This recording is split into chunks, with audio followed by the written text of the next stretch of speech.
Hey everyone, it's Matthew Griffin, better known as the Fanatical Futurist. Now this is a headline basically caught my attention today, hence the sort of video blog on it. Now, this is a synthetic content headline, essentially, but there's actually a couple of things basically that Grimes might actually regret by doing this. So on the one hand, let's quickly talk about the technology behind this.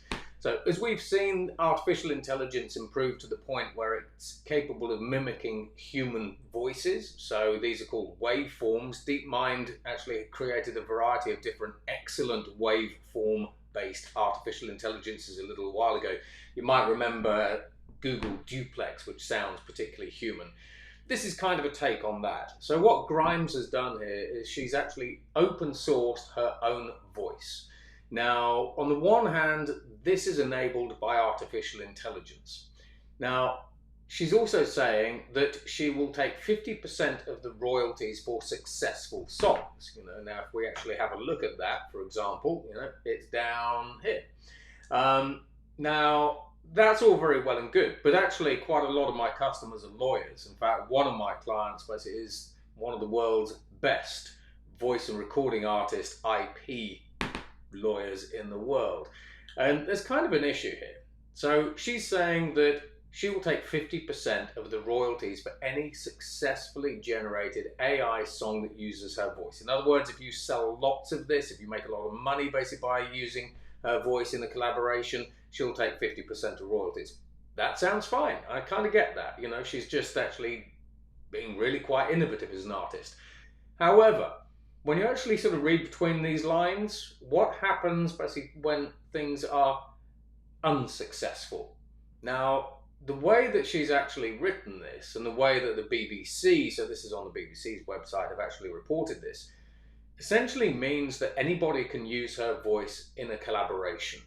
That's great. Some of those collaborations are going to be superb. Some of them are going to be awful. So she could actually end up with quite a significant amount of brand and reputational damage if she's not careful. Because if I can get her to say anything, some of those things could be quite nice. Some of those things could be quite bad. So she has potentially a reputational image that she's going to actually have to deal with basically if things go south. However, in addition to that, basically, while we sort of don't know the particular details, artificial intelligence is also getting very good at creating alternative voices. So for example, we could actually see Grimes basically, for example, doing a Cajun rap, for example. Is that something that she'd actually like her voice to be used for or as part of, etc., etc., etc. So when we start talking about artistic styles, essentially people are going to be free to use her voice in an open source way, so she is actually letting people innovate on top of her open sourced voice to create new things, new collaborations, new songs in new styles, etc., etc., etc. But it's also opening up a really big can of worms. And I know basically that sort of organisations like Wiggins, basically the lawyers, basically are watching this very, very closely to see what actually happens here, what pitfalls befall her, and why it's a good thing, why it's a bad thing, and so on and so forth. So anyway, that's it. That's the end of my little video blog. Like, subscribe, hit a bell, I don't know, whatever you want to do. Anyway, take it easy. All the best. Take care. Goodbye.